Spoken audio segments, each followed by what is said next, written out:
IEEE EMBS Manipal Chapter in the Department of Biomedical Engineering at Manipal Institute of Technology welcome you to Computational Approaches for Brain Imaging Correlates and tDCS Effects of Psychiatry. It's a webinar by our own alumni, Dr. Gaurav Bhalerao. Dr. Gaurav Bhalerao is currently a postdoctoral researcher at the University of Oxford. He graduated from the University of Pune with a bachelor's degree in electronics and telecommunication engineering, a master's in biomedical engineering from, Manipal Institute of Technology, and a doctorate in psychiatry from NIMHANS. He has a diverse interest in the research field from neuroimaging to computer-aided diagnosis with patients and 6 projects in his years of study and work. Taking us through his computational approaches for brain imaging analysis and tDCS effects in psychiatry, talking about his ongoing work at the University of Oxford. Thank you so much for joining, sir. Thank you.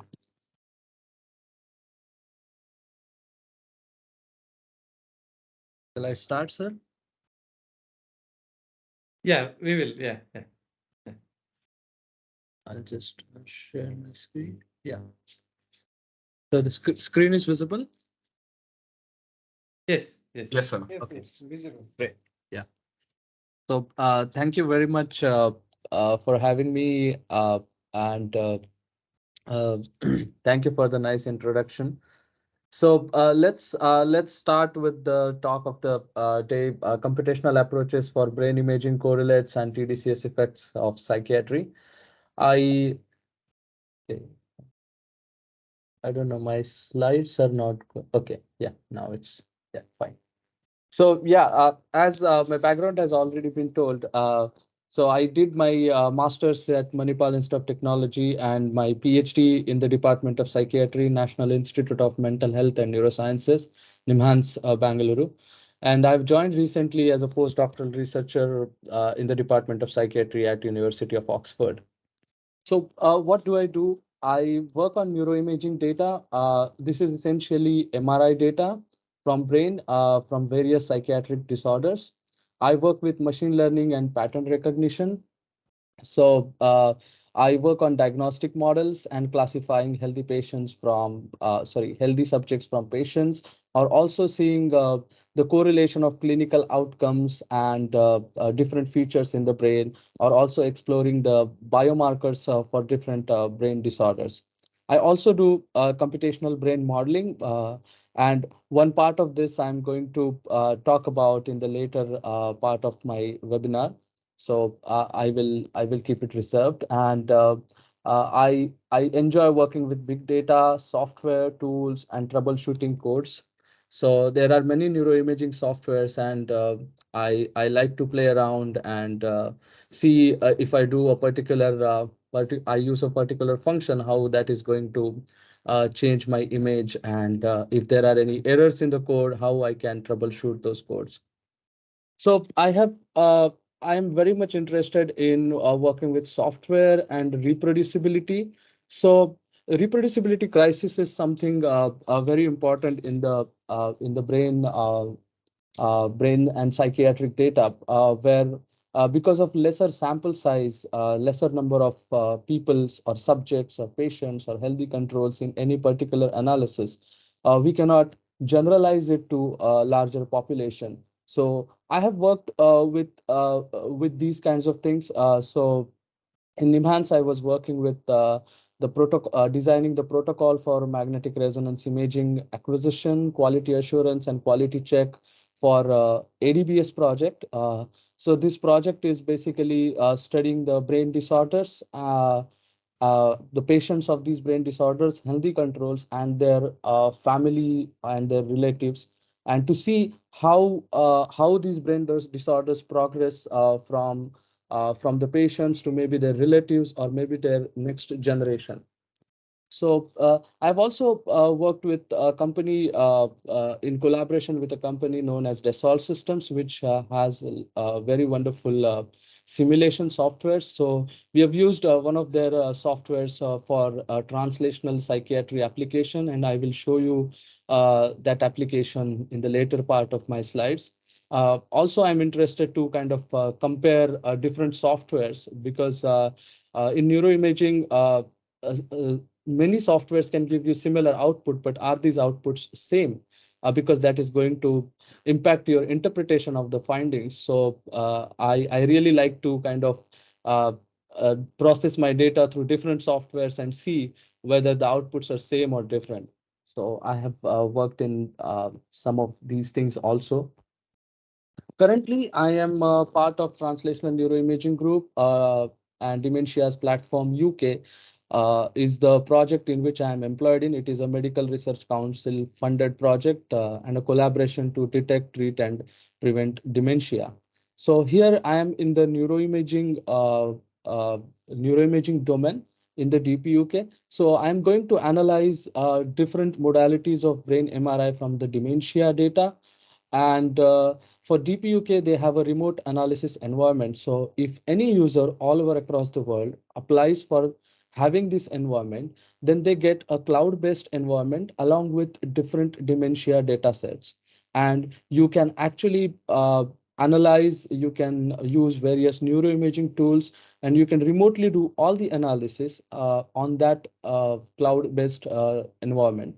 And then you can share your results, or even you can collate your results with different research labs or different research institutes, and then you can interpret your findings, you can write your papers. So basically I'm working in optimizing this remote analysis environment, as well as analyzing the brain imaging data for dementia. So why mental health? First of all, about 197.3 million people in India have mental health conditions, but because of maybe misinformation, stigma, or lack of awareness, ignorance, these are never reported. And that's why there is this term mental health literacy, which is ability to access, understand, and use the information to promote and maintain good health. So this plot is just showing for a depressive disorder, anxiety disorder, conduct disorder, and intellectual disability, that state-wise in India, how many, what is the prevalence of these disorders. And it is really difficult for family or caregivers and the individual who is suffering from these disorders. So when I was at NIMHANS, I had an opportunity to look at some of these patients of schizophrenia, obsessive compulsive disorder, and it is difficult. You can understand how it is difficult for them and their family members to handle the entire situation. And hence, what we can do for them is maybe we can work on different methodologies. We can work with different biomarkers so that we can get with the treatments faster to them. uh, so these are just some examples of brain disorders. There are many brain disorders, but I have mostly worked with schizophrenia and obsessive compulsive disorder in my PhD. So schizophrenia characterized by delusions and hallucinations, obsessive compulsive disorder characterized by obsessions and compulsions. And then there are several other disorders you may be aware of, like depression, bipolar disorder, attention deficit hyperactivity disorder, post-traumatic stress disorder. So initially, this disorder is post-traumatic PTSD is when somebody has a stressful life experience, and after COVID-19, I think a lot of people are still in that trauma and suffering from this PTSD disorder. And finally, dementia, which happens to mostly elder people, where there is overall declining of the brain function, memory, and language. And this is dementia is completely different from our normal aging. So it is very essential to essential to address and essential to find some treatments for these different disorders. And for some people, sadly, these disorders happen simultaneously. So they have symptoms of two or more disorders within them, and it's really difficult. So hence our we have biomedical engineers and clinicians and researchers came together over a period of time, and they have developed nice technologies so that we can study these patients. So we can study the electrical activity in the brain with electroencephalography. We all know EEG, very popular. Then there is computed tomography, which uses series of X-rays uh, and we can reconstruct the brain. Uh, Also, there is positron emission tomography, which shows the metabolism in the brain. Then there is functional near infrared spectroscopy, which is FNIRS, and this is a cheaper form of functional MRI, but very powerful. The equipment is small, cost friendly, and takes lesser time to actually capture the functional activity in brain using the infrared. And then there is magnetoencephalography, which records the magnetic fields produced by the electrical activity in the brain. And then there is another powerful technique, which is MRI, magnetic resonance imaging. This is just a photograph of ADBS Neuroimaging Center Philips Engineer scanner at NIMHANS, Bengaluru, India. And I was fortunate enough that I got an opportunity to actually see how the installation of this scanner happens, because when I joined NIMHANS, that was the time when the scanner started installing. They started installing the scanner, and the site construction was going on. So I was fortunate enough to see everything in front of my eyes, and it was a wonderful experience. So you can just see there is a uh, this is a bore of the magnet where subject is going to lie, and they are going to get scanned. And then you can see here there is a button response pad. So this will be used for functional MRI. So you can record patient's responses using this button response pad. And then there is a 32 channel head coil in which a person is going to put their head in, and then this entire tray is going to go inside.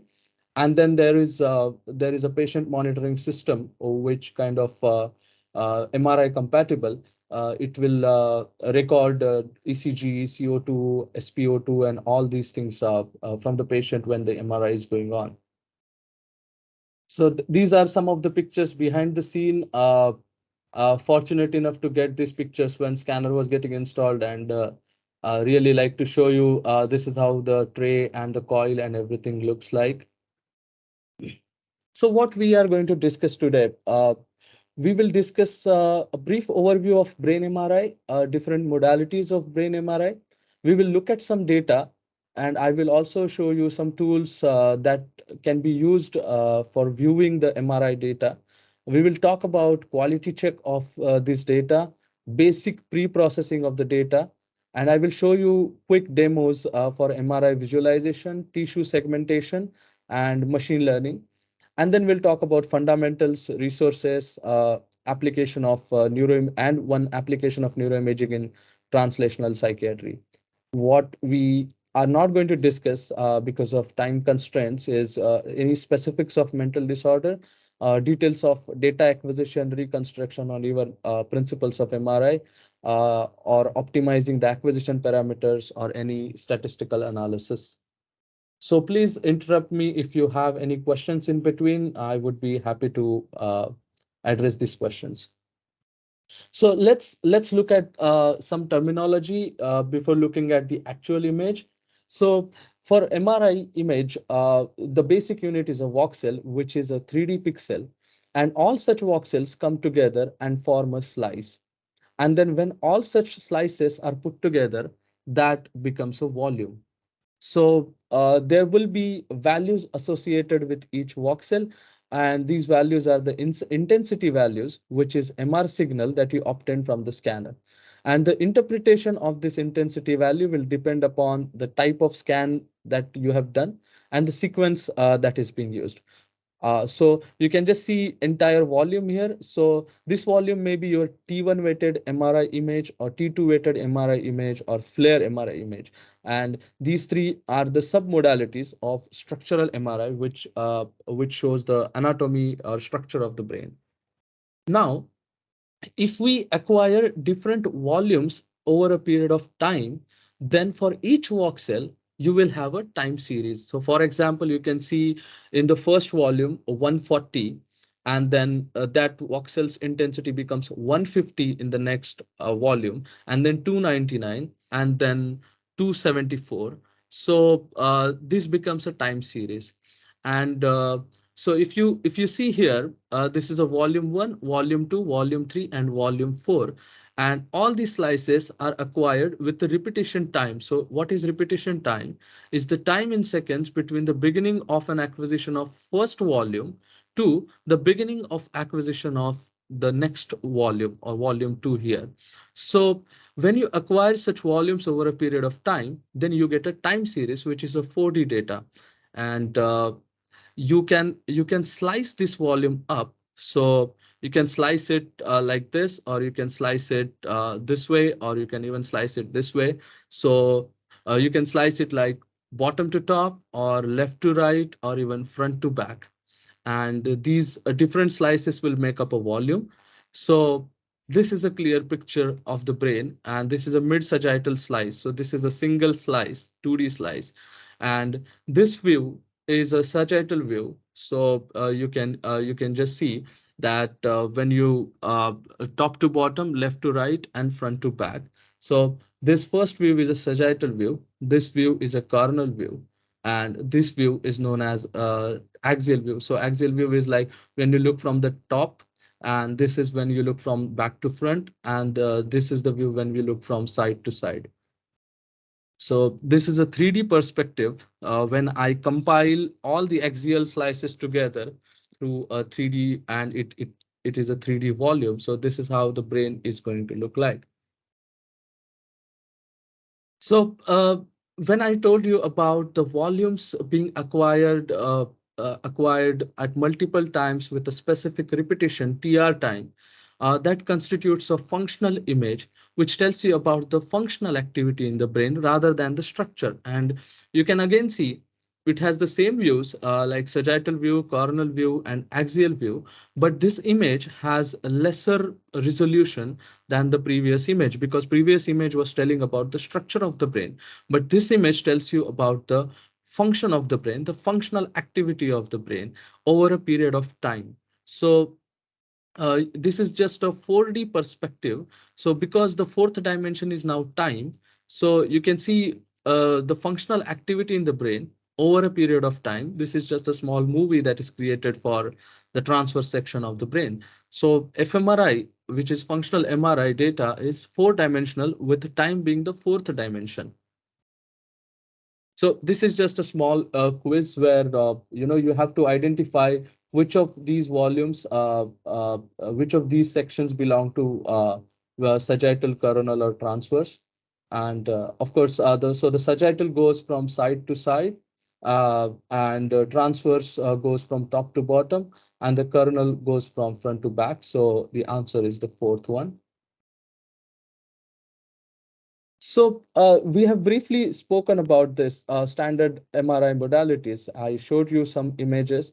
So structural MRI has 3 standard modalities, even more, but these are the ones which are mostly used, which is T1 weighted MRI, T2 weighted MRI, and FLAIR.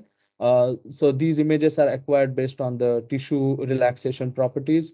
And then there is functional MRI, like I told you, volumes acquired over a period of time to see the functional activity in the brain. So we can have 2 types of functional MRI. One is resting state fMRI, where the functional activity when a patient or a subject is at rest and not doing anything. Whereas there is a task-based fMRI where you are doing a particular task, and then your functional activity in the brain is being recorded. So these are the 2 types of functional MRI. And then there is a diffusion MRI. So diffusion MRI tells you about the white matter tracts in the brain, and it images the white matter tracts on the principle of Brownian motion and the diffusion of water molecule across the white matter tracts. So let's have a look at all of these images now. So structural images, here are some examples of T1 weighted, T2 weighted, and then FLAIR, which is fluid attenuated inversion recovery. So you can see in the T1 weighted image, the gray matter is dark here, white matter is bright, and the cerebrospinal fluid is dark. Whereas in T2 weighted, it is exactly reverse, where gray matter is bright white matter is dark, and then the CSF, which is cerebrospinal fluid, it is also bright.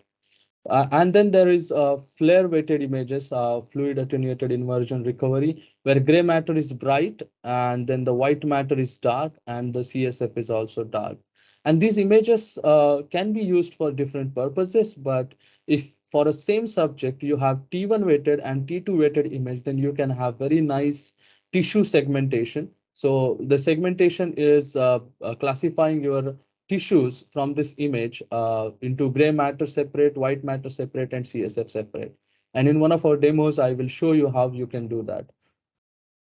So with these images, of course, MRI has a lot of artifacts, and we will briefly talk about what are these various artifacts. So this is the first image having the artifact, which is known as motion artifact, where a subject has moved a lot into the scanner, and you cannot classify with your eyes which is gray matter, which is white matter, and which is CSF here. So this image cannot be used for any analysis. And I have been into scanners several times, and actually it is very difficult to lie down for an hour or so, because usually research protocols are an hour long or 1.5 hour long, and to lie down in the scanner without moving your head, it's difficult. So you can imagine how difficult it will be for patients. And that's why this motion artifact, if it is severe, then we have to discard such kind of images from any neuroimaging analysis further. Second is signal loss. So you can see here there is signal loss. Some clipping has happened, and this is possibly due to metallic clip. So usually, not usually, but strictly, you should not take any metal objects into the MRI. But some maybe somebody forgot their hair clip, and which is actually you can see here, because of that there is signal loss. Then there is signal inhomogeneity. So if the magnetic field is not homogeneously distributed, then you can see visually this image, like some part looks brighter, but some part is darker. And the contrast variation, it is known as the signal inhomogeneity. Also, there are some minute variations in the next image.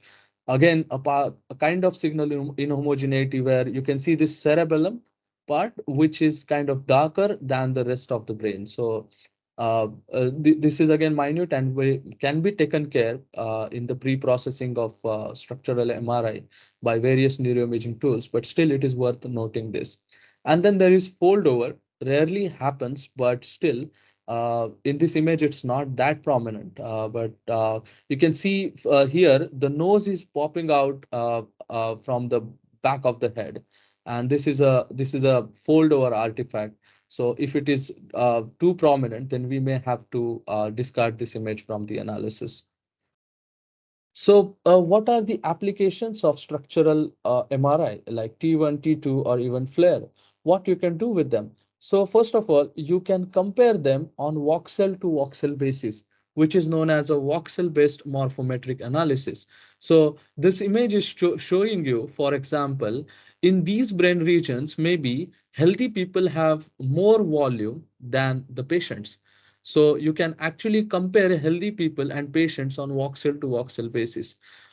Then you can also do surface-based morphometry. So your volume, you can convert it into surface using neuroimaging tools, and you can actually calculate the thickness of your cortex. And it has been seen in many psychiatric disorders that this thickness is impaired in many psychiatric disorders. So you can actually compare the cortex using surface-based morphometry in healthy versus patients. Also, you can compare the clinical outcomes with various brain regions. So there are these atlases which are already available by the research community, and it is still an open area, like you can develop your own atlas. These atlases comprise of different ROIs which are defined. ROI is region of interest. So these ROIs are defined. For example, Hammer's atlas has a dedicated ROI for hippocampus. So you can actually calculate the volume of hippocampus in all your healthy subjects and all your patients, and you can compare them. Or if you want to do a gender difference analysis, then you can compare males versus female. Or if you want volume of hippocampus to be correlated or to be associated with some clinical outcome, then also you can use these atlases and you can map them onto your structural MRI for every subject, and you can get the volume of the hippocampus. So example, reduced volume of hippocampus in depression, dementia, or epilepsy. So you can do such kind of analysis. This is functional MRI. This is typical functional MRI image, and it is very low resolution. It is not like structural, but carries a lot of information. And since I told you this is a 4D image, this comes with lot of artifacts. And one of these artifacts is a slicing artifact. So you can see some horizontal lines, and then there is distortion that can happen. So you can see here there is a distortion. It doesn't look like a complete brain image. So there is a distortion here. Also, here there are few examples of the signal loss and slicing artifact here. And there is ghosting, like you can see the shadowing kind of effect in this transverse slice. So there is ghosting. So before doing any analysis, you should go through each image visually if possible, and check for these artifacts. And if the artifacts are too prominent, then you have to remove such images from your analysis. So what are the applications for functional MRI? So first is activation analysis. Like if you're doing a particular task, for example, finger tapping, if you tap your finger, then the motor cortex in your brain gets activated, for example. And you can see if you do a particular task, which brain regions are activated. So you can do activation analysis. Then there is network identification. So I told you that whenever we are at rest, still the brain regions are functionally active. And the regions which are active, they are known as default mode network. And you can actually see this how this network is activated in different subjects. And it has been seen in many psychiatric disorders that the activity of this network is impaired in as compared to healthy subjects. So you can actually capture this activity using functional MRI. And you can compare this activity of patients with healthy controls in your analysis. Also, you can do connectomics. So even though the brain regions are not structurally connected with each other, they functionally talk to each other. And we can actually calculate the connectivity between different regions, and we can see how these regions are talking to each other. So it has been seen that two regions talking to each other for a healthy subject, but maybe that activity is kind of suppressed in brain disorders. So you can actually do such kind of analysis also. And then there is a diffusion MRI. So diffusion MRI tells you about the brain tracts in the brain. So in a very naive way, I can tell you, imagine a room and there are bulbs, and these bulbs are lighting up. That is a gray matter.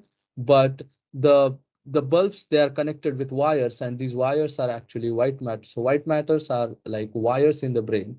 And diffusion MRI is a very beautiful modality with where you can get the various diffusion features of the white matter tract.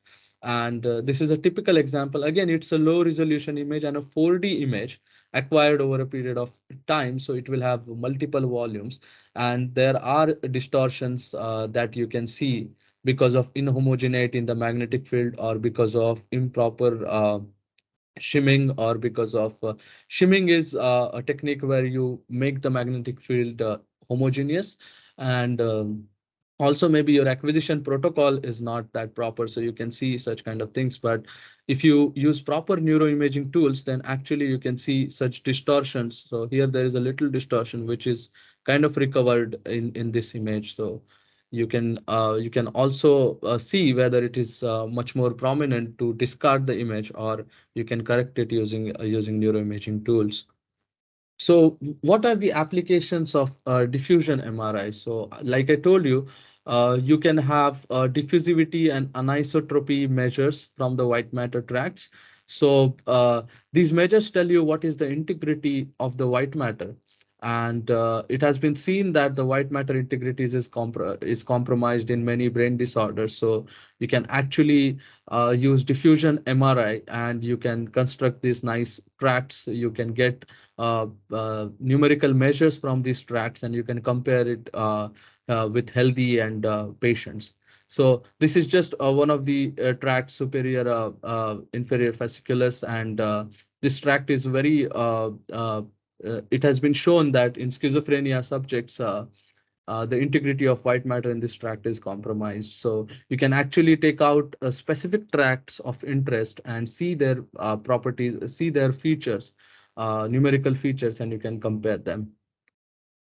So what currently we do is we do multimodal approach, because obviously in brain disorders are more complex, and we collect the data from patients and healthy controls, which is like structural and functional and diffusion, and we extract different features from them. Like we extract volumes from structural MRI, volume of different regions, and then we can extract the regional connectivity, so how regions are connected, from functional MRI, and then we take the diffusivity features from diffusion MRI, and then we can form a feature vector uh, for healthy people and then for patients, and then we can feed it to the machine learning algorithms. We can do feature extraction, feature selection, we can do feature data mining, machine learning, and we can then construct predictive models to classify healthy subjects from patients. So this is overall view. Overall, briefly, I told you what are the various applications of three standard modalities of MRI. If you have any questions, please ask me. Otherwise, we can go ahead with some demos.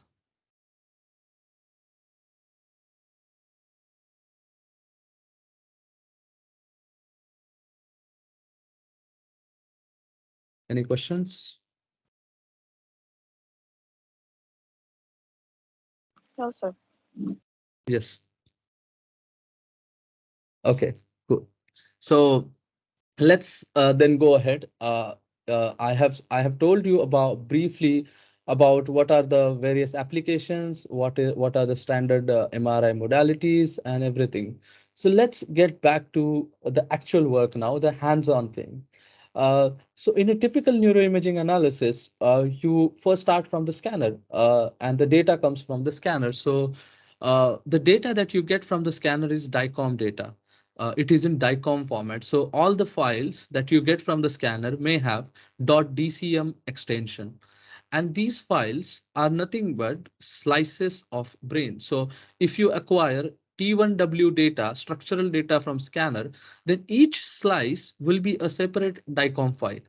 So you can get this from the scanner. So the radiographer or the technician from the scanner will give you this data, and it will be in the DICOM format. Now, what you want to do is the slices are in different files, and it is very difficult because you have maybe thousands of subjects, you have so many files, and you want this data to be converted into a portable format so that you can analyze it in a proper way. So we convert this data into NIFTY. So NIFTY is again neuroimaging initiative format. And so what NIFTY data will do is it will collate all the slices into a single volume and create one single file with an extension like .nii or .nii.gz. So gz is a compressed file. So this, then you will have one image per subject or per patient, and this nifty image will be then compatible to be used for many other neuroimaging tools. So you can use uh, nifty files in mostly every neuroimaging tool. So your first task is to get the DICOM data and then to convert it into nifty. And there is a tool known as DCM2NIX, which can convert DICOM data to nifty. So you can just take all of your subjects parent folder, put it or drag it into the tool, and tool will automatically convert everything to a nifty. Sometimes you may not have access to DICOM data because this data is maybe as per the project or as per the institute, you are not allowed to take the DICOM data, then you may get directly the Nifty data and you don't have to convert the data into Nifty. And then you can, once you get the data into Nifty, then you can visualize this data into tools like MRI Cron, which I will show you how to visualize. And then you can do a quality check, like I showed you the quality check. So all the images that I showed you were actually the snapshots from MRI Cron. So you can visualize your 3D data or 4D data, 4D data for functional or diffusion, 3D data for structural, and then you can do visual QC or even quantitative QC. So such kind of QC, the quality check can be done. The quantitative QC can be done using these two tools, which are pretty standard nowadays in the community. Also, I would like to point out one more thing, that uh, what happens with our files is everybody has a different way of naming their files. And if you want to share your file or your data structure with someone, that person is not going to understand how you named your files. So this problem was noticed in the neuroimaging community because people started sharing data across different research labs, across different institutes. So they came up with a common platform. They said that what we can do is we can organize, arrange, and rename data in a specific way so that it will be easy to assume the data structure and develop any further future pipelines on the data. So which is so that format is known as bits, which is brain imaging data structure format. This is not like any extension to the file, but it is just a way to rename and organize your data. So you can arrange this data, and this is basically the Nifty data, which is arranged in a proper format and renamed in the standard format. And then you can use this organized data into any other nice tools, neuroimaging tools like SPM, FSL, FreeSurfer. You can just see the names here, and then you can go online and check about these tools and what these tools can offer you. One of the tools I will give you a demo what it does, but the other tools you can go and you can check their lot of different functionalities and what they can do with the neuroimaging data. So you can analyze this data and then you can report your findings. So I was telling you about this renaming of the data in a proper standard way and organizing it in a proper standard way. So you can see here that from the scanner, you get data like this .dcm, .dcm. So you can see for every subject like John Doe. So you have a lot of DCM files here. Excuse me. And then for other subjects also, you will have such files. Now you want to convert it into Nifty and organize it in a standard way. So this is where it is organized. And in NIMHANS, at our lab, we observed that a lot of clinicians will have difficulty doing this because they do not have any computational background as such. So they cannot write a script or something. They can, but they have a lot of clinical duties also. So, and they want to do research also. So how can we make their life easier? So one of the interns from MIT Manipal BTech Biomedical, she came to our lab, and she was an intern for 4 to 5 months. And she developed a tool where we can directly give the entire DICOM directory to the tool, and it can automatically convert your data into bits. So once your data is into bits, then you can nicely use it in any neuroimaging tool. So she developed this tool in Python, and she successfully could convert the data properly into bits. So you can just see, you can just browse your directories, give your directories here and say bits convert here, and it can automatically convert everything into bits from DICOM to Nifty and then Nifty to bits. And this tool has been really useful and still being used in the lab. And everybody loves this tool because nobody has to manually go and organize the data or rename the folders and everything. So it is super useful. So now we are going slowly towards our demos. So I will tell you again about the structural T1W, which is a very important and a key modality. And our demos are focused on structural T1W and features from structural T1W. And I would say that it is a key modality because it tells you about the structure of the brain. And like I told you, the functional and diffusion MRI do not tell you anything about the structural location. It tells you different information like function or the characteristic of a white matter tract. So if you want to do any functional or diffusion MRI analysis, you must have this image acquired. If you don't have this image and you have good quality functional or diffusion, they are of no use, because finally you want to map your functional or diffusion images onto this image to know the where the functional activity belongs to which brain part or to which brain region. So the quality of T1W is very much important. And I would strongly suggest, if you are using a structural MRI data, go through each and every subject carefully and see whether they're of good quality. Of course, some of the images you can just with common sense you can detect, like, see here, this is bad quality, and you will know that, the contrast is poor, there is motion, it's blurry, and this doesn't look like a good image, whereas this looks like a good image. So you get help from radiologists. So if there are radiologists or clinicians or experts, technicians around you, please go talk to them, how they QC, quality check images. You yourself look at the data, which is very important. If you're doing some analysis with like 3,500, 150, 30, 25, any number of images, try to make sure that the images have consistent parameters like slice thickness, voxel size, acquisition matrix, and all these things. And also do some quantitative quality check, like, because some things are not observable by human naked eye, and you can have signal to noise ratio or contrast to noise ratio and such kind of measures. And there are pretty standard tools which are available to do all this once your data is in the bits format, like I told before. So let's have three small demos here. I will first show you how you can visualize MRI data into MRI Cron or MRI Pro GL software, and how you can segment the data into T1W data into different tissue classes. And then there is a classification learner in MATLAB. So I will show you how you can classify sample data from healthy controls and patients. So I will.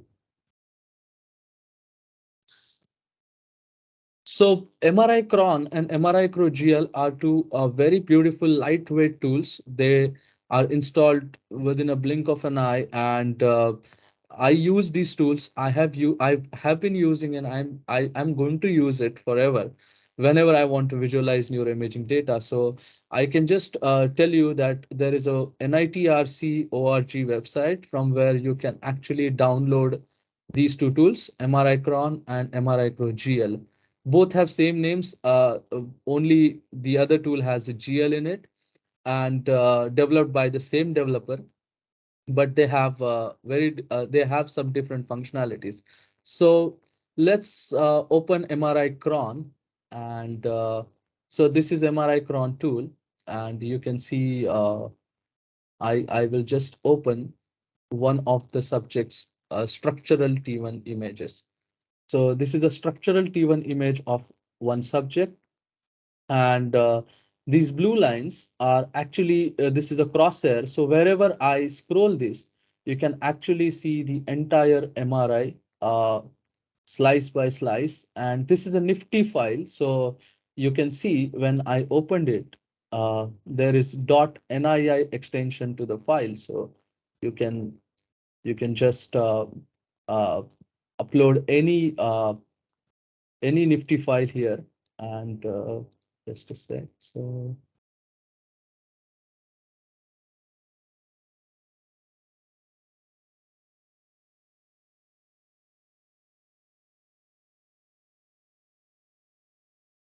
yes.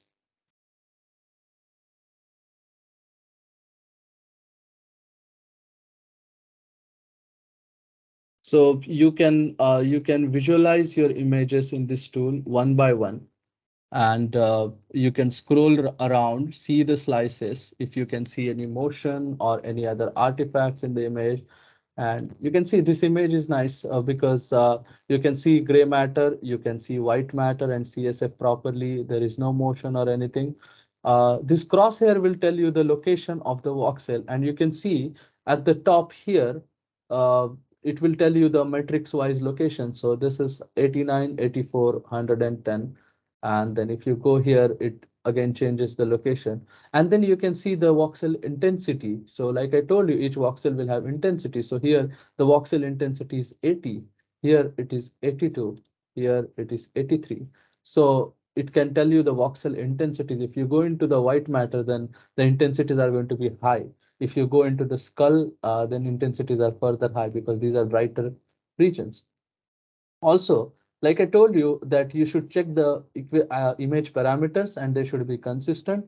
So you can go to the software's window and information, and you can see what is the total matrix size. So this image is 181 by 217 by 181, and the time is only one because this is a single volume and this is a structural image. So you can get this information on this. You can also overlay images. So you can go to overlay and you can add your any atlas. Like I told you, the atlases are the things that regions are labeled and divided into various subregions. So you can actually uh, overlay and see which brain region belongs to what. So for example, here, now this voxel belongs to 64th region in the atlas. So this is AAL atlas, Automated Anatomical Labeling Atlas. And this 64th region belongs to what? You can check it because this will be easily available online, that the 64th region of AL Atlas belongs to which brain region. So you can nicely overlay such images and you can see things. So I often use this tool for visually cueing. If you want to save a snapshot, like I saved the snapshots for today's presentation, I can remove the crosshair. I can just save the images as bitmap. So it will just show you this snapshot of the image. And another thing is MRI cron inherently has a DCM to NIIX tool. So you can convert your DICOM images to Nifty. You can go to import, say convert DICOM to Nifty, and here you can just drop your full parent directory of DICOM folder, and you can just say once you drag and drop it, it will automatically convert your images to Nifty. So these tools offers quite a lot of options, and there are also other options which are available which you can explore later. Uh, but let's go to now MRI cron. So this is MRI cron tool, similar tool, everything is same. You can, again, there is a crosshair and you can see the intensity here, and it will tell you the location of your voxel. And you can scroll down the image, you can see everything. But this has a beautiful uh, uh, functionality.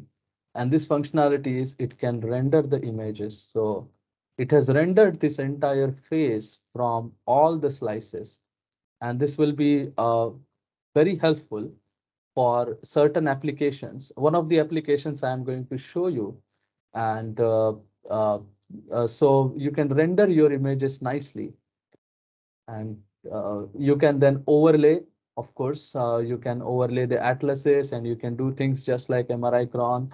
And it also has the DICOM to Nifty converter. So similar to the MRI cron, you can drag and drop your files here, and you can convert DICOM files into Nifty and then visualize them into MRI cron or MRI ProGL.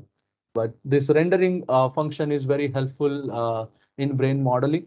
So once you have the image, you can actually render and see whether there are any holes or anything in the rendered model. So it is extremely useful.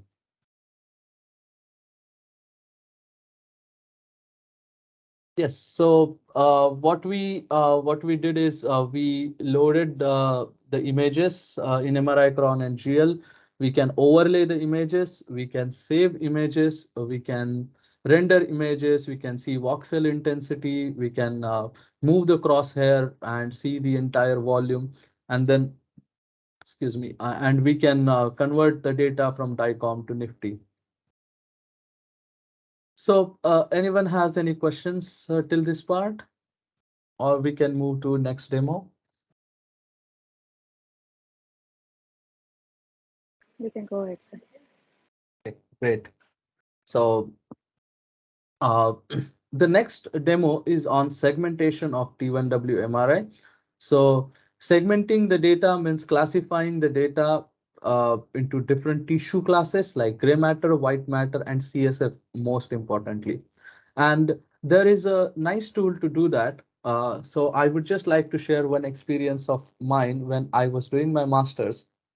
I worked on dementia brain MRI images and I extracted the corpus callosum from brain MRI. But that time I was not aware of these neuroimaging tools, and hence actually it was to our advantage with the help of Niranjan sir. We spoke about it. We had a lot of discussions, and then we could come up with our own method of k-means clustering to extract the corpus callosum. But I often think that if I can now use these tools and compare my previous method, that how well my method is doing when compared to standard neuroimaging tools. So you can actually extract several regions of interest. You can segment your data. So there is a tool known as a computational anatomy toolbox, CAP12, and this tool is very nice. It has a lot of capabilities, and it is built over another tool known as statistical parametric mapping. But we are not going to go deep into statistical parametric mapping. It has a lot of functionalities to analyze your structural, functional, and diffusion data. We will only focus on the computational anatomy toolbox, which is for structural MRI. So where you can segment the data, you can visually quality check the data. I often prefer MRI cron, but you can display one slice at a time for all of your images and do visual quality check. You can do surface based analysis. Like I told you, the thickness of the cortex you can measure. So there are various tools to do that using the structural MRI data. You can do region of interest analysis. So you can choose a particular region like hippocampus, and you can only do analysis for that region and not do the analysis for the rest of the brain. If your interest is only with a particular brain region, like my interest was corpus callosum, so I can do the analysis only for corpus callosum and not for the rest of the brain. And then you can do statistical analysis, like you can compare the entire image of healthy people with patients. You can see the correlation of clinical outcomes with the brain volumes, etc. So I will just show you a briefly how you can use this tool. Now, this tool is available in MATLAB, but it has a standalone version also available. But standalone version doesn't give you a GUI, so you have to use it on a command line if you want to use a standalone version. So let's open this tool. This tool is shipped with statistical parametric mapping, so which is SPM12 tool. We are not going to look at it, but I can just show you that it can do PET and VBM. So it can use PET data. It can use MRI data for doing voxel-based morphometry. It can also analyze MEG and EEG data, and it can also analyze the functional MRI data. So it is a super powerful tool with lot of functionalities. You can use MATLAB command line scripting to use the various functions and do a lot of things with your images. And then over this tool, lot of other tools have been developed, like computational anatomy toolbox. So let's just open the computational anatomy toolbox. So this is SPM GUI, but let's go to in the toolbox and in the CAT12. So it's a very nice tool. It looks small, but it has a lot of functionalities. And like I showed you in the slides, so we will just see the segmentation of data into different tissue classes. So you click on the segment data, and then you have all the files of every subject in Nifty. So you can go in the volumes here. You can go into your subject, and you can just load your data here and say done. And then you can split your job into parallel processes. So if you have like 15 subjects data, you can keep here 15. And if you have parallel computing toolbox available in MATLAB, then you can process all 15 images at the same time. So it will take lesser time to process. Otherwise, it will serially process everything. And then there are various options, but the tool is so smart that it has already set up everything for you. And the community mostly uses the default parameters which are given. And you can also see if you click any of these options, it tells you a lot of information at the down, like it tells you what is this process, what it does, and even any references that it has taken from.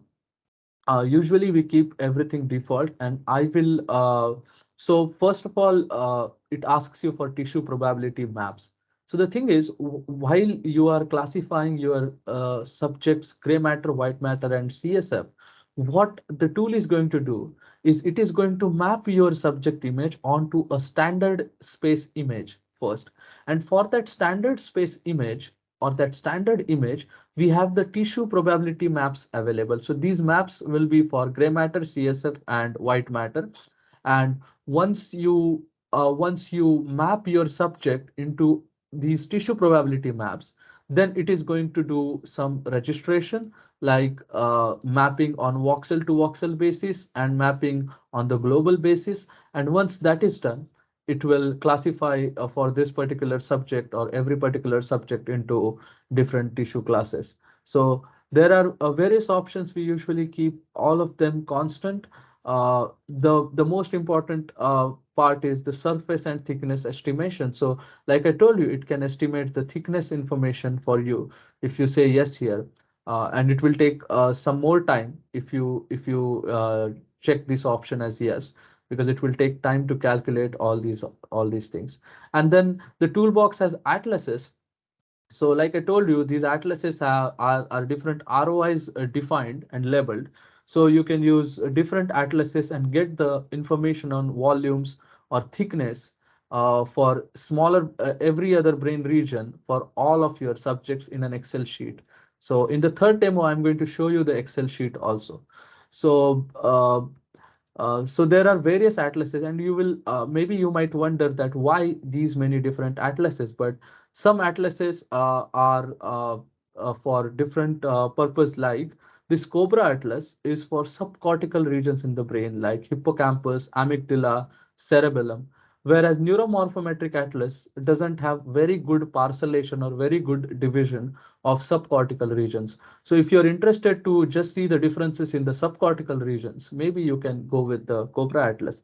Or if you are interested just to see overall differences in the brain, you can go with the Neuromorphometrics Atlas. And then you can export all of this information, whatever volumes it is calculating, into Nifty files, into PNG files. And once you run this, of course, for one subject, it will take at least 20 minutes to run. So we are not going to run this, but I already have these outputs saved for you. And so we can just visualize these outputs again in MRI cron. So let's go back and so it creates three folders. So this is the subject that we gave as an input. This JSON file is created by DSIM to NIX. We are not going to talk about it. It is just metadata, like how the image is acquired, what is the repetition time, what is the echo time, and all this information also comes along with the conversion.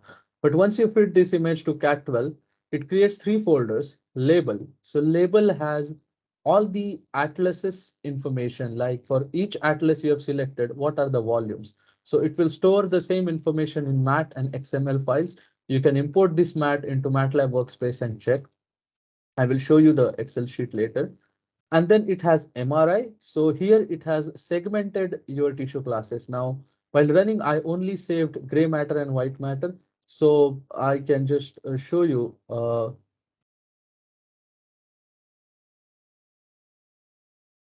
So I will just overlay my gray matter and white matter on some template.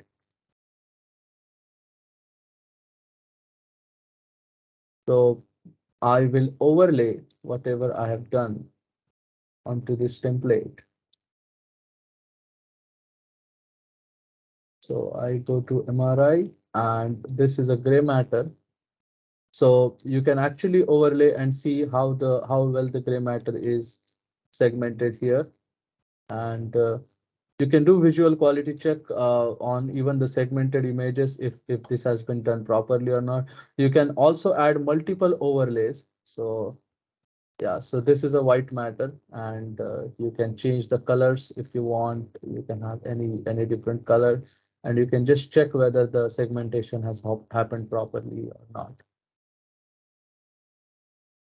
So so this is a very nice tool. So once you see your segmentations, then you can go back, and we can see the third folder here, which is report, and which is very important because it connects it back to our visual QC and quantitative QC, because here this tool has also created a QC report for you. And if I open this, you can see that for this particular subject, it tells you what is the resolution quality. So it has qualities from A to F, A being excellent and F being not like bad or worst. And you can see it has rated this image as B, and it is green in color. So that means this is acceptable image.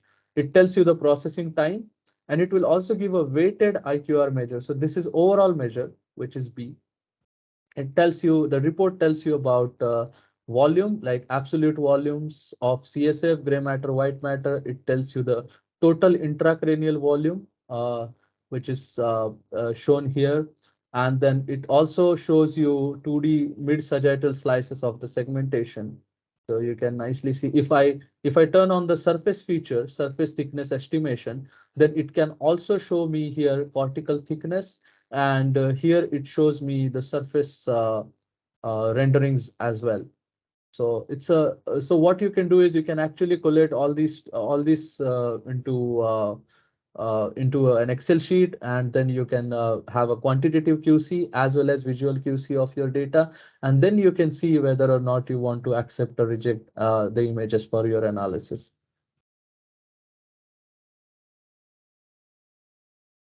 So any questions on this demo? I will just close this because a lot of things are open. Yeah. So basically, what we observed is in the T1W segmentation from Cat12, you have tissue probability maps. These are the maps to match. These are standard space maps, and uh, the subject's image is going to get matched with these maps, and then after doing linear and non-linear registration, which is transforming your image into a standard image for voxel to voxel alignment and further comparison.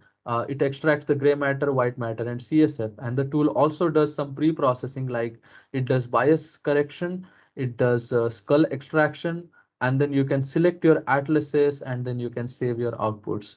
So once you have all your outputs in the Excel sheet, then you can use it for your further analysis. So this is how everything looked like, and I've just again taken the pictures here. So gray matter, white matter, and CSF, and these are MNI modulated images. So MNI is the standard space that I was saying over and over.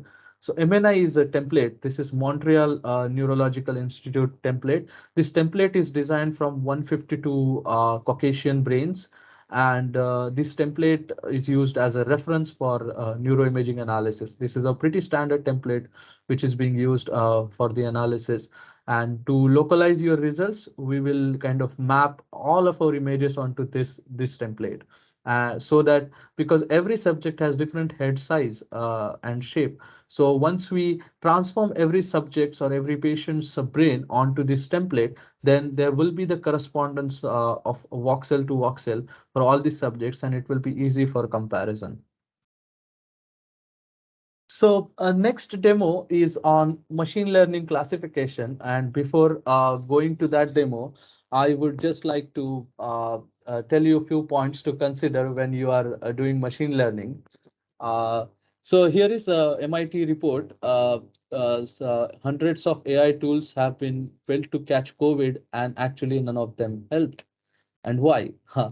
Also, common pitfalls and recommendations for using machine learning to detect and prognosticate for COVID-19 using chest radiographs and CT scans. So I have some experience that I would like to share with you. During the COVID time, it was lockdown, and all of my friends and we were pretty much interested in getting the online data, chest CT data, and then training our machine learning models to classify COVID and non-COVID subjects, patients. So I took the data, did not look at the data because I was excited. Let's see what happens, and fed everything to neural network. So I just feed all the images to the neural network, and I got 98% accuracy. And I was so happy. I'm like, wow, we can actually erase COVID. But that was not the case, because when I get good accuracy, then I'm like, okay, something is wrong. And I started looking at the data.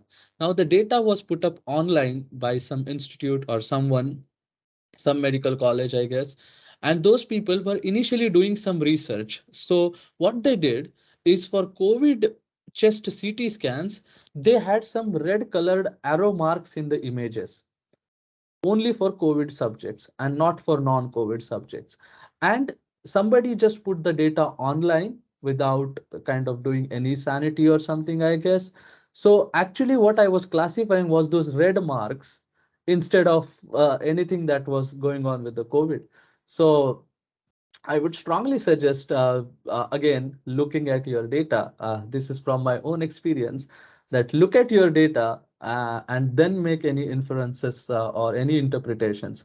So before going to deep learning neural networks, I would strongly suggest compare your model with the baseline models like support vector machine, linear regression. For see if these models are performing well, and then only go for deep learning or neural networks, because they require larger sample sizes. So if you're using deep learning with 5 samples or 10 samples, then maybe you can also test your model with support vector machine, or even simpler other models, and maybe they can also perform good classification, and they will be pretty much lightweight models. So look at your data, look at the failed cases. For failed, like some, for some case it is not classifying the data, then why it is not happening. Just look at, excuse me, look at your model. Also, design a model. Sometimes people just pre-process all the data and then divide it into training and testing. That means you're actually allowing the data leakage. So only pre-processed training data and test data should be kept unseen to the model. So that is something very important. Also try using existing solutions like Microsoft AI or Google, if possible, and see how your model and the model that they have is performing.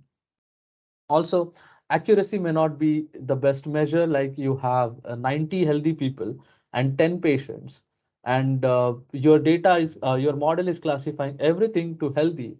That means you have 90% accuracy, but your model is not classifying the patients correctly. So try reporting other performance measures like balanced accuracy, sensitivity, specificity, F1 score for imbalanced classes. Also do cross validation or nested cross validation. So cross validation is a concept where you divide your data into different folds and then use each fold as training and testing data. So try to do such kind of things for better generalization of your model. Do not ignore data cleaning. So for example, outlier removal or missing data. So do not ignore this. You have to remove the outliers, otherwise the model performance will be driven by these outliers. So you can do some data cleaning. Training and testing sets should be good representative of your overall data. So make sure your training and test sets are very well representative of your data.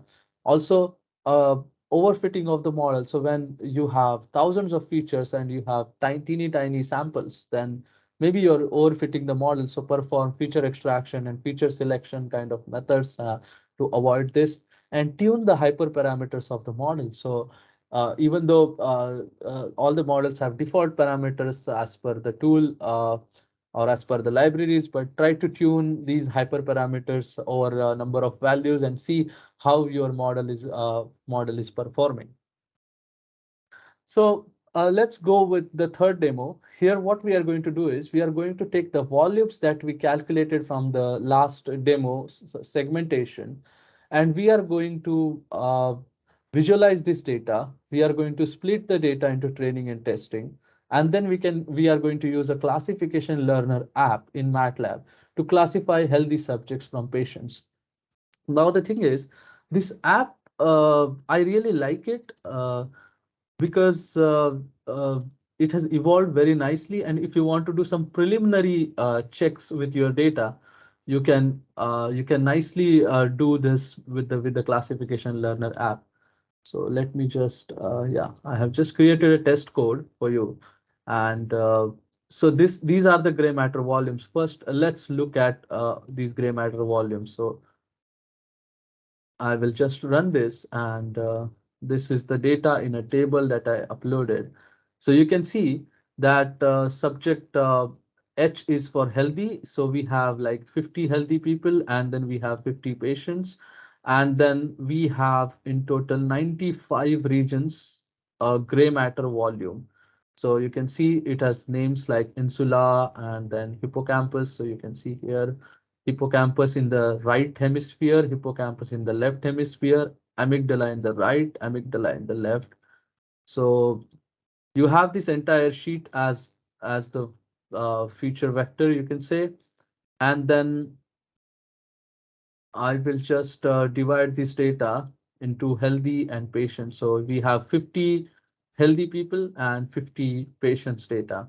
And then we can take the mean of every ROI and we can just plot bar graph and maybe see how it looks. So on the x-axis, we have all the ROIs, and on the y-axis, we have the volumes of gray matter, and blue is the healthy people and red is the patient. So you can see for most of the ROIs, healthy people have more volume than the patients, but also there are some cases where patients have more volume, and there are some cases where they might have equal volumes. So let's see if we can classify this data. Also, what you can do is you can create box plots for each of the brain regions. So let's plot a box plot for healthy people and patients for the volume of gray matter in hippocampus in the left and right hemisphere. So we can just take this data and and plot it, and you can see the box plot tells you the distribution of the volumes here. So this is for hippocampus right, you can see, and hippocampus left for healthy people, and this is for patients. So you can see the patients have a pretty wide range values as compared to the healthy people. Of course, the scales are different here, but if you arrange the similar scales, then you can actually see the differences in the box plot. You can observe your data or you can study your data by creating scatter plots, box plots, and you can see these things. MATLAB also has an outlier function, so you can actually see what are the various outliers in your data, which subjects are the outliers. So we are not going to do that right now. But let's go and divide our data into training and testing. So we have 100 subjects data. We are going to divide it into training and testing. Now, here first, I just specify the seed. So seed is for reproducibility. So the thing is, when you divide your data using any functions, even in Python or in MATLAB, every time it is going to do some random division. And if you want to reproduce your results, then you should set up some seed here so that the next time you will run this, it is going to going to divide the data the similar way it did in the previous run. So I will just set up the seed and then let's divide the data into training and testing. So 20%, so here I think 10% data goes for testing and 10%, 90% goes for training. So if I just do that, then I have now trend data with 90 people, 45 healthy, and 45 patients. And then I have test data of 10 samples where 5 are healthy and 5 are patients. So now what we are going to do is we are going to open the classification learner app, and we are going to import this data into the app and classify this data using cross-validation folds. So it takes a few seconds. Yes. Let's say start a new session. So it opens up a session from workspace. So here select input. If you have all the variables in the workspace, you can actually directly import your workspace variables here. So we will just take the train data because we don't want test data to be included. Test data will be for testing the model. So train data, and then what is your class variable is the class, whether it is healthy or patient, and subject ID is not the feature, so we don't want that as a predictor. We have 95 predictors and 90 subjects, so let's just select only a few features like hippocampus from left and right, gray matter volumes of hippocampus, and gray matter volumes from amygdala. So we are selecting only 4 features here. And we can do cross validation, hold out validation, or we can do resubstitution. We'll do cross validation with maybe 5 cross validation folds. So what it will do is it will divide the data into 5 folds, and then each fold will be treated as a test data, and remaining data from the folds will be used as training data, and then it will average the accuracy across all 5 folds. So you can say start the session and it will create the session for you. So it can do feature selection also. If you want all the 90 features, 95 features to be in here, it can do actually feature selection. It has various methods to do feature selection. So if I choose this MRMR method, which is minimum redundancy and maximum relevance, then it can actually tell you which features are rated. So amygdala from left hemisphere is at the top, and then hippocampus from the right hemisphere is at the is the second, and then the hippocampus from the left hemisphere, the volume of gray matter is at the last here. You can do chi-square, you can use ANOVA or any non-parametric tests, and you can rate, you can use this, you can save this, and you can also apply this to your model. And here there are many classifiers, so you can train all the classifiers, or you can have different versions of decision trees, or you can do discriminant analysis, you can do logistic regression, naive Bayes classifier, support vector machines. So let's just select support vector machine, and you can use parallel computing toolbox if you have in MATLAB. I'm not going to use it because it takes a few seconds to kind of run it to activate. So I will not use it since we have only linear SVM. So, and I will remove this. So we are going to train linear SVM here. And there are various hyperparameters. So you can train with the hyperparameters of your choice. I'm going to leave it as default, and standardizing the data because different features will have different scales, and we will just standardize all the data to be in the same scale. So which will have mean of 0 and standard deviation of 1. And let's then train our model. So it is training now the model on 4 features, and it has given accuracy of 73% to us. You can also train any other model if you want, like we can check with the quadratic SVM, and we can just train the model. And the quadratic SVM is giving a slightly better performance of 76%. So it creates a confusion matrix. So it tells how many healthy subjects are correctly classified, how many patients are correctly classified, how many patients are predicted as healthy, and how many healthy are predicted as patients. So you can then export this model. You can just export the model, and you can use it on your test data. So what we can do is now we already have a test data here. I have also saved everything in this. So once you uh, once you save your model, it will be saved with like trained model, And then we have a test data. Now, this test data, I have 20 samples here. I just imported my previous session. So there are 20 samples for the test data. And what you can do is you can just test it using the predict function.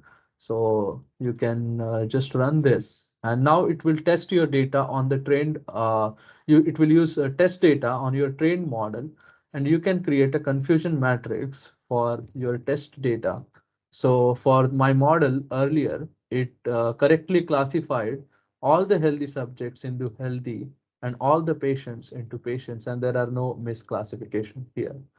So this is just a brief introduction, but this tool has evolved very nicely, like I said, because earlier it did not have feature selection and all those things, but now with the new MATLAB version, these things are there. And if you want to quickly run through your data and see how well it is performing, what is happening, you can do this. But always keep your test data aside. Do not use your test data in the training set and then try to optimize your model, because that will be kind of cheating.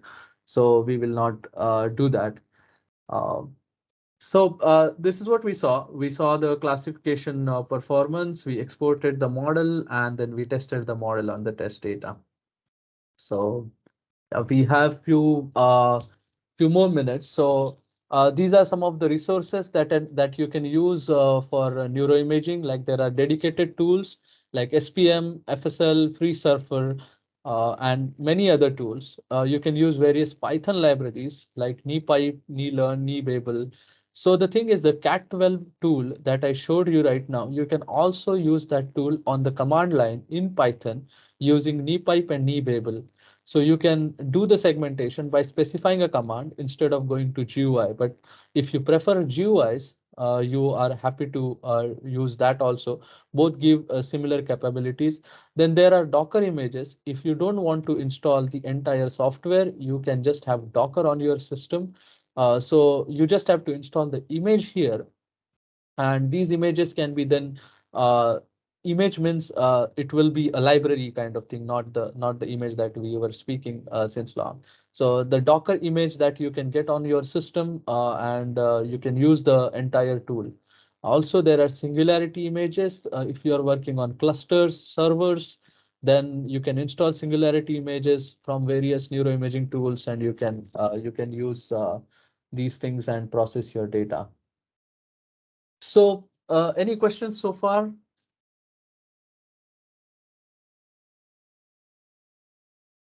No, sir. Great. So I will now show you one nice example.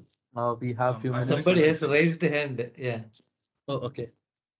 They can unmute So, the microphone and ask the question. Yeah. yes, sir.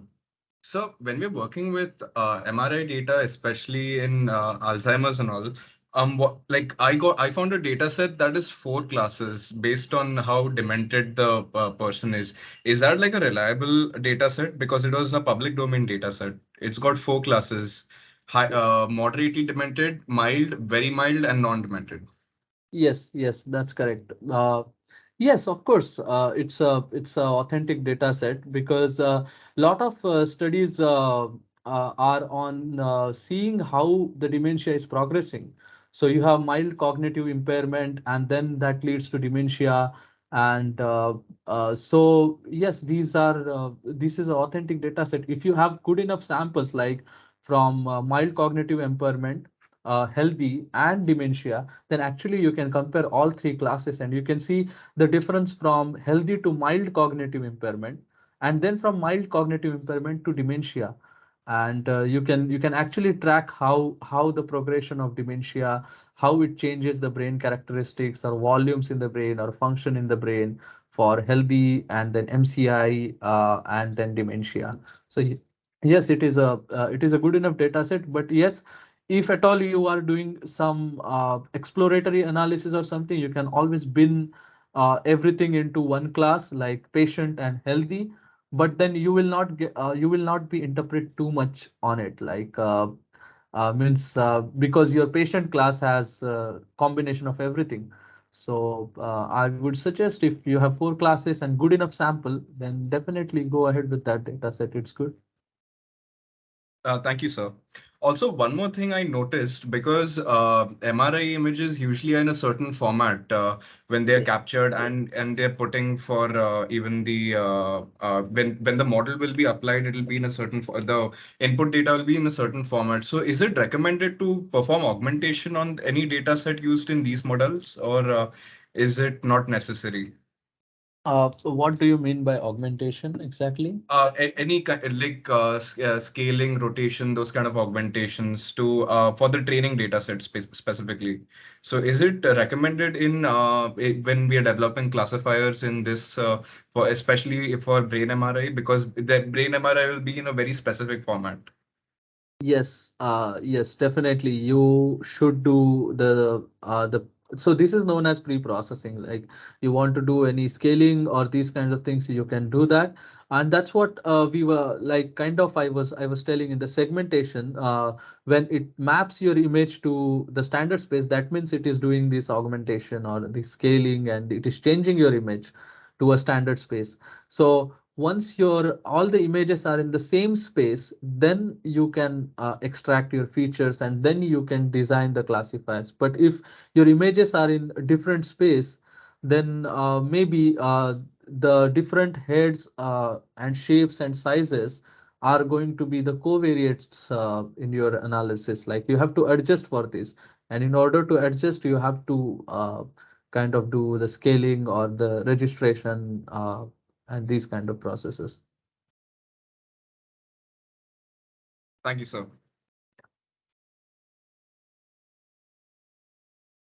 Okay. Uh, so I will just at last I will show you one of the applications that was part of my thesis, and we were heavily working with this in NIMHANS. This is an application of transcranial direct current stimulation modeling. And we use this technique has been used in the clinics for treating and alleviating the symptoms of psychiatric disorders. So the translational psychiatry lab that I was working in was treating the patients of schizophrenia, which were suffering from auditory verbal hallucinations. So schizophrenia has two kinds of symptoms: positive symptoms, which are like delusions and hallucinations, and the negative symptoms where they lack motivation, or they lack social interaction, they have speech difficulties, and those kinds of things. So several brain regions are responsible for that, but particularly for hallucinations, there is a temporoparietal junction in the brain, which is this region. The activity of this brain region is hyperactive, and we want to suppress this activity so that the patient will not feel the hallucination, or patient will not hallucinate more, or the hallucinations will reduce. And there is another region here, which is prefrontal cortex. The activity of this region needs to be increased in order to have a balanced mechanism and coordination between these two regions to reduce the hallucinations. So in our lab, what people were doing was they were doing research and the randomized controlled trials. That means they were giving this treatment to some patients, and for some patients they were giving the treatment, but they were actually not providing the current that is needed for stimulation, which is known as a placebo effect, to check whether the technique really works.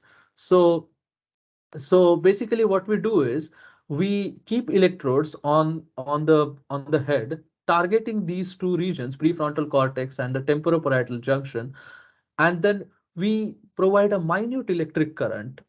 It is not a shock treatment, it's very minute, 2 milliampere current for 20 minutes, and each patient goes through two sessions daily for 5 days. So uh, this will be provided, and we try to suppress the activity of temporoparietal junction and increase the activity of dorsolateral prefrontal cortex. And it has been shown in the previous studies that this technique, and in also the studies in our lab, that it really reduces the auditory hallucination symptoms in schizophrenia. But some people do not still respond. And why is that happening? So we started wondering, It may be because people have different head shape and sizes. And when you place the electrodes on the head, maybe current is not targeting the target region, which is the temporoparietal junction or prefrontal cortex. And if the current is not reaching to that region, maybe because of which people are not responding, and which is basically also known as personalized transcranial direct current stimulation. So what we do is a patient sits into a MRI guided neuronavigation system. So there is a system with sensors, and we load the patient's MRI into the computer, and it tells where exactly you should put the electrode in order to target the target region. Though the technique is still evolving, and we still cannot actually optimize the electrode position to target the specific brain region, but still we were interested to see why some people respond and why some people do not respond. So what we did is we constructed a computational tDCS modeling workflow where we have structural MRI of each patient. We segment this MRI, like I showed you in the CAT12 or any other software, into different tissue classes, and then we create a finite element model from the tissue segmentations, and then we place the electrodes just like the clinical settings, and then we simulate the finite element model for 2 milliampere current, and we construct the electric field distribution on the surface of the brain. So this is a typical responder and non-responder of tDCS. And now you can see these rendered maps are highly useful for me, MRI GL, like I showed you, because now I can see where the electrodes are put, and all these files are in Nifty. So, but it is nicely it has nicely put it on the patient's head. And what we found was one responder and one non-responder. Actually, so you can see areas in red and blue, which correspond to higher and lower simulated electric field in the gray matter of responder in comparison to non-responder. So for a responder, maybe in some brain regions, electric field is high, but in some brain regions, electric field is low, and vice versa. So we extend this, and we used 22 schizophrenia patients who received auditory verbal hallucinations, and we measured their hallucination scores, AHRS, which is known as auditory hallucination rating score, and then the insight score. So insight score is something that people being aware or having the insight that they are having the hallucinations. So these are the clinical scores which are given by clinical experts and the doctors, and we had this available, and we had the structural T1W MRI for these people. So we processed all these structural MRIs into the pipeline, where we segmented the images, constructed the finite element model, and then placed the electrodes just as to match the clinical settings on the virtual model, and we simulated the model for 2 milliampere current. And what we found was actually the responders showed higher electric field strength in the left supramarginal gyrus as compared to non-responders. And this is a study from multiple subjects. So when we compared the electric field at this particular region between the subjects of responders and non-responders, we actually found that this electric field is strongly correlated with the hallucination and insight scores. So actually, with the neuronavigation censored MRI guided system, we can target this particular region so as to optimize the response of the technique. So we can actually optimize the electrode locations on the head of the patient in order to target this particular region. And this was pretty interesting, which shows the personalized treatment, like not one treatment for everyone, but separate for every subject. The treatment is going to be different. And we extend this to high definition tDCS. So high definition tDCS is more focalized delivery of the current. So instead of having two electrodes now, we have five electrodes, one being the targeting the temporoparietal junction to suppress the activity of the region and reduce the hallucination. And there are four anodes here. And then we simulate for approximately 20-22 people. And what we did here is we trained a machine learning model with the electric field values as features. So electric field values in the targeted regions were treated as features, and we classified the responders from non-responders using the machine learning model. And we found with leave one out cross validation approach and linear discriminant classifier, we found 89% accuracy. So that means why some people are responding and some people are not responding is because maybe in the non-responders, the electric field is not going or reaching to the target region. So this is just another personalized neuromodulation workflow. So you may be aware of a deep brain stimulation technique where we have to invasively probe the electrodes and provide the electric current in order to alleviate symptoms of psychiatric disorders. But this is a complete simulation study where we put two different configuration on the same subject's head, and then if we optimize the location of this two configuration on the head, we can actually target the deeper brain structures as well.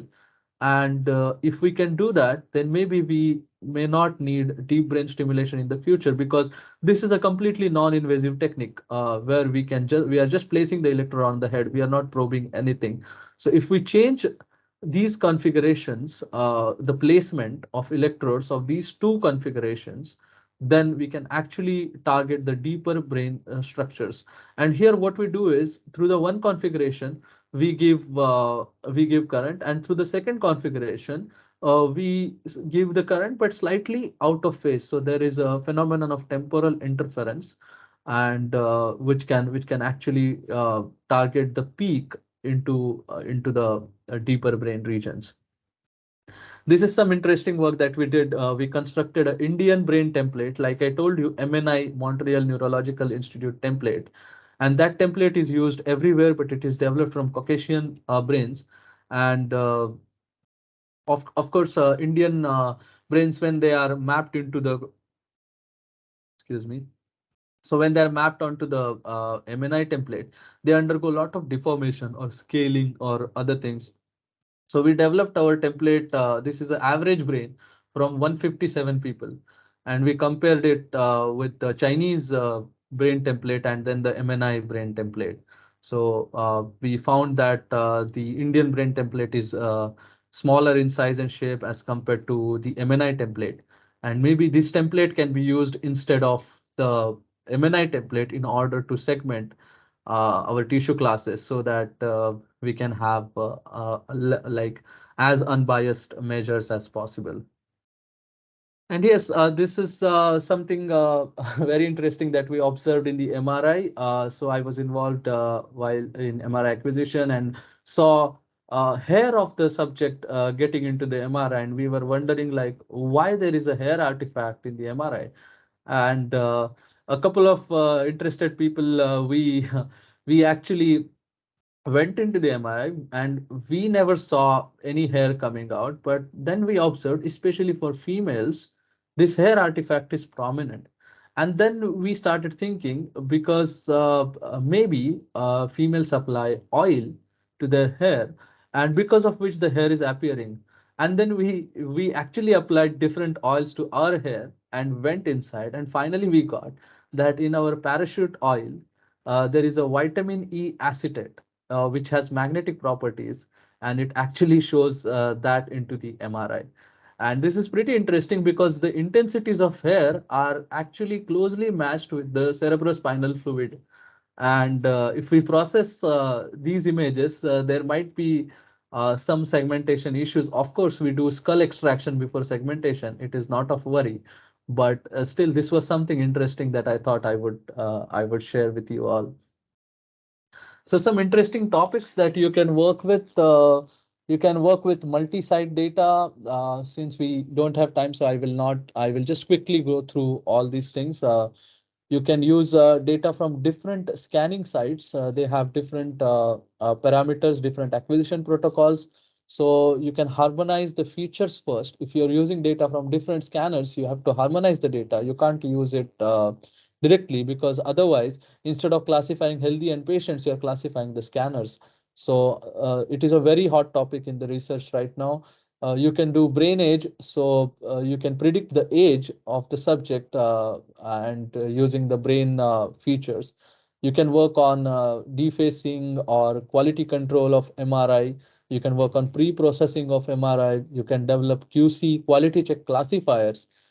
Take all the quantitative QC features and develop your own classifier from big datas, and then you can make it available to the community.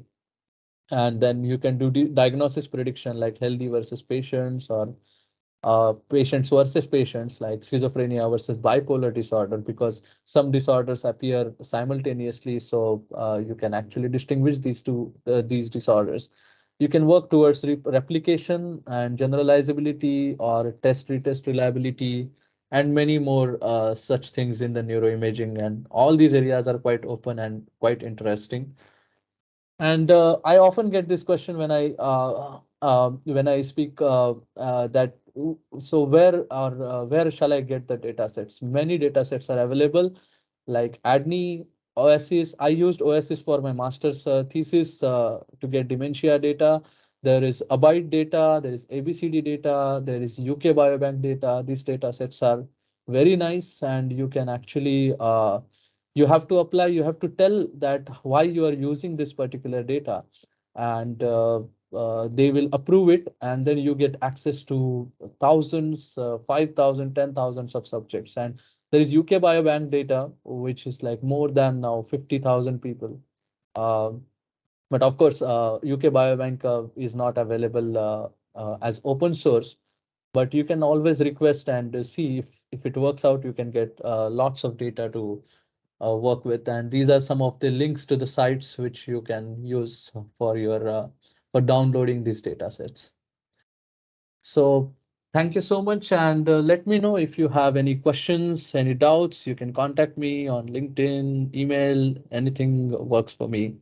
So thank you for this opportunity. Thank you, Niranjan sir, Bairi sir, Gautam sir, and everyone. I really miss Manipal and those lectures. And yeah, thank you for the opportunity.